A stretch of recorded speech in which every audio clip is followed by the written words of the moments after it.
আসসালামাইকুম, আমি তানজিল ইসলাম মুন্না। প্রিন্টিং আরতে বরাবরের মতো আপনাদের সকলকে স্বাগতম। পূর্বের ক্লাসে আমরা দেখেছি যে সিলেকশন টুলের কাজ কী। সিলেকশন টুলের কাজ হচ্ছে কোনো কিছুকে সিলেক্ট করা, যেটিকে আপনি সিলেক্ট করে কাস্টমাইজেশন করতে পারবেন। আজকে আমরা দেখব যে ডিরেক্ট সিলেকশনের কাজ কী। ডিরেক্ট সিলেকশনের কাজ হচ্ছে কি, কোনো কিছুকে ডিরেক্ট সিলেকশন করা। এখন আমরা যদি ডিরেক্ট সিলেকশনে যদি আমরা ক্লিক করে সেটিকে আমরা সিলেক্ট করে আমরা যদি এই যে হাউসটি দেখতে পাচ্ছেন, হাউসটি যে কোনো একটিকে আমরা যদি ডিরেক্ট সিলেক্ট করতে চাই, যেমন ধরুন এখানে যে হাউসটি আছে, হাউসটিকে আমি যে শার্টটি আছে শার্টটিকে আমি সিলেক্ট করলাম। দেখতে পাচ্ছেন এখানে কিন্তু আমার শুধু শার্টটি আমার সিলেক্ট হয়ে গেছে।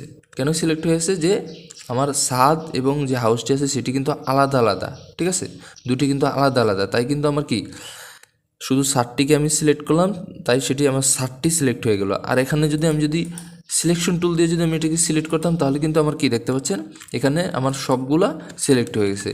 বাট আমি কিন্তু ডিরেক্ট সিলেকশন টুল দিয়ে কিন্তু আমি স্পেসিফিক আমি যেটা সিলেক্ট করতে চাই সেটা কিন্তু আমার এখানে সিলেক্ট হয়ে যাবে, দেখতে পাচ্ছেন।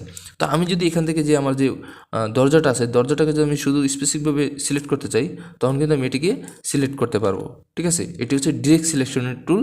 এই ডিরেক্ট সিলেকশন টুলের মাধ্যমে আপনি কি চাইলে ডিরেক্ট সিলেক্ট করতে পারবেন যে কোনো কিছু। এখন আমি চাচ্ছি যে শুধু এই যে দরজার যে কালারটা আছে সেটি আমি চেঞ্জ করব, এবং সেটি আমি কি চেঞ্জ করব, সেটি আমি কালার চেঞ্জ করব। এখন আমি ডিরেক্ট সিলেকশন টুল দিয়ে আমি শুধু এইটিকে আমি সিলেক্ট করলাম দরজাটি, এবং এখান থেকে কালারে এসে আমি এটিকে কি একটু কালার চেঞ্জ করে দিলাম, বুঝতে পারছেন তো। এখন আমি যদি সিলেকশন টুল দিয়ে যদি শুধু শার্টটার যে সিলেকশন টুলের কথা বলছি, সিলেকশন টুল দিয়ে যদি আমি শার্টটার শুধু করতে চাই, তাহলে কিন্তু আমার সবগুলো একসাথে চেঞ্জ হয়ে যাবে, বুঝতে পারছেন তো। ডিরেক্ট সিলেকশনের টুলের কাজ হচ্ছে আপনি স্পেসিফিক যে জিনিসটার আপনি কালার চেঞ্জ করতে চান, যে জিনিসটাকে আপনি পরিবর্তন করতে চান, ডিলিট করতে চান, সেটিকে আপনি ডিরেক্ট সিলেকশন করে সেটিকে আপনি চাইলে ডিলিটও করতে পারবেন, সেটিকে চাইলে আপনি মুভও করাতে পারবেন। ওকে, দেখুন আমি আরেকটা আপনাদেরকে কাজ দেখাচ্ছি। সেটি হলো আমরা যদি হাউসটিকে মিডল বরাবর রাখি, এবং রাখার পর আমি এখান থেকে একটি শেপ তৈরি করব। শেপ কীরকম?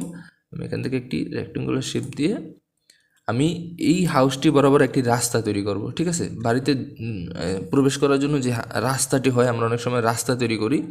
সেই রাস্তাটি কীভাবে আমরা এখন এই যে হাউসটি দেখতে পাচ্ছেন, হাউসের যে আমি একটি রেক্টেঙ্গুলার টুল দিছি, এখান থেকে আমি দুই কোণা বরাবর আমি এখানে একটা এবং এই বাম পাশে একটি আমি এ পাশে টান দিয়ে আমরা দুই পাশটাকে করে দিব, রাস্তা বরাবর করে দিব। দেখুন রাস্তা বের করে দিচ্ছি। এখন আমি ডিরেক্ট সিলেকশনের টুলে যাব, এবং এই কোণা বরাবর ধরে আমি সেটিকে আমি এই কোণা পর এখানে রেখে দিব, ঠিক আছে। আমি ডিরেক্ট সিলেকশন করছি, তারপর এটিকে আমি এই কোণা পর রেখে দিলাম। দেখুন আমার কিন্তু এখন আমি যদি এটিকে অপোজিট একটু কমায় দিই, তাহলে কিন্তু বোঝা যাচ্ছে কি যে আমার বাড়িতে প্রবেশ করার জন্য কি এটি একটি রাস্তা। রাস্তাটি কীভাবে তৈরি হলো? আমরা প্রথমে একটি শেপ তৈরি করলাম, এবং দুই পাশে সিলেক্ট করে সেটিকে আমরা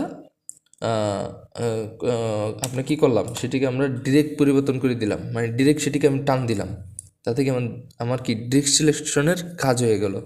আপনারা যখন ডিরেক্ট সিলেকশনের টুলের কাজ যখন আপনারা ডিজাইন করবেন, তখন ডিরেক্ট সিলেকশনের বিভিন্ন কাজ আসবে, এবং কাজগুলো করতে করতে আপনাদের এই আইডিয়াগুলো হয়ে যাবে। ডিরেক্ট সিলেকশনের কাজ হচ্ছে কোনো কিছুকে ডিরেক্ট সিলেক্ট করা। আপনি যেটিকে ডিরেক্ট সিলেক্ট করতে চান সেটিকে আপনি ডিরেক্ট সিলেক্ট করতে পারবেন। ওকে, আশা করি আপনারা এই ডিরেক্ট সিলেকশনের কাজটি বুঝতে পারছেন, এবং যদি বুঝতে না পারেন তাহলে আমাকে কমেন্টে জানাবেন, আমি আপনাদেরকে লিখে বিস্তারিত বোঝানোর চেষ্টা করব।